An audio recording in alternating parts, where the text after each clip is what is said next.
Mikre Alichot, et la Halachot. Chazak Ubaruch Rabotai, le 19 aujourd'hui en hébreu dans le mois de Shvat, Yutet, Yoter Tov, ceux-là qui aiment les initiales, avec un très beau message pour la paracha, ça on le sait déjà, elle est trop belle. Et si vous remarquez un petit peu dans les détails, l'histoire d'Yitro, il est venu après les 10 commandements. Que dans la Torah, demain quand on va lire Yitro avant les 10 commandements par rapport au timing. D'abord, le Rabbi de Lubavitch nous apprend que le savoir-vivre, le Derech Eretz, kadma la Torah. Justement, la Torah, elle a fait passer l'histoire d'Yitro avant les 10 commandements, même si ça s'est passé après, pour nous dire qu'avant d'y aller à la Torah, il y a beaucoup de nous aussi, des fois, ils hésitent. Non, je ne connais pas, je ne sais pas étudier, je ne sais pas lire. Mais regarde Yitro où il était. Un prêtre d'idolâtrie, de rien.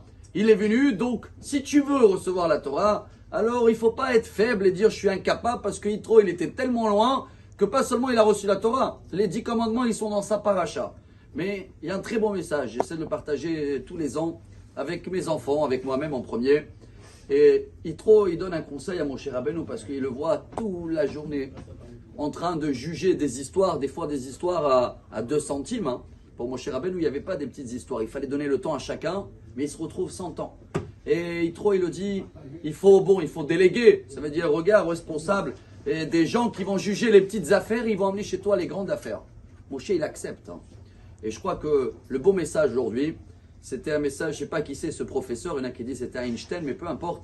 Il est rentré dans l'université, on le raconte tous les 2-3 ans. Et il a dit, cher élève, aujourd'hui, je vais vous apprendre le plus beau message de la vie. Il a amené un vase, voilà, on va dire que c'est le verre. Hein. Et il a dit, regardez, il avait quelques ballons de tennis. Tac, tac, tac, tac. Il a bien rempli le vase comme ça. Il a dit, cher élève, c'est rempli ou pas? Ils ont dit oui. Surprise, il a tiré un sac de billes. Et il a commencé à tasser les billes comme ça, tac, tac, tac. Il a secoué le vase. Et il y avait la place pour les billes. Maintenant, il demande, c'est rempli ou pas? Ah, déjà, une partie des élèves, il dit, ah, il y a une surprise. Il a dit, vous avez raison.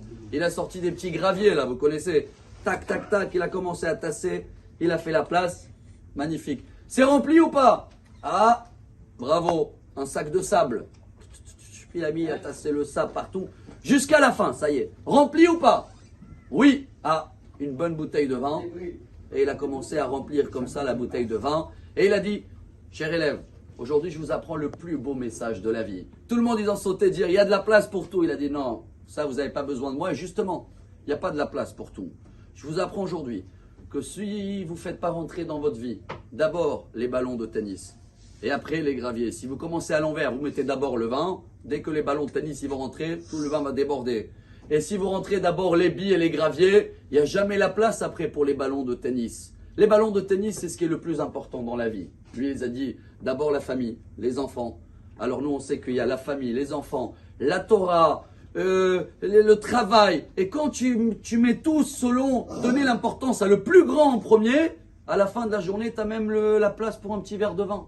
Mais si tu fais l'inverse, chers amis, tu peux pas. Alors voilà pourquoi Yitro, il a dit à Moshe Rabbeinu, occupe-toi des gros sujets et les petits sujets, laisse à la fin pour les autres qui vont s'en occuper. Vous allez me dire, ah Moshe, il ne savait pas ça. Pour Moshe, il n'y a pas des petits sujets. Tous c'était des ballons de tennis. Mais nous, on n'est ni Moshe, ni Yitro, ni rien. Alors venez, on apprend ce beau message de la paracha de cette semaine. Savoir donner, d'abord rentrer dans notre vie prioritaire à les grands sujets. C'est eux qui doivent nous occuper. Et comme ça, on va voir qu'au fur et à mesure, il y a de la place pour tout ce qu'on veut dans la journée avec une bonne bouteille de vin pour ce Shabbat Yitro beau.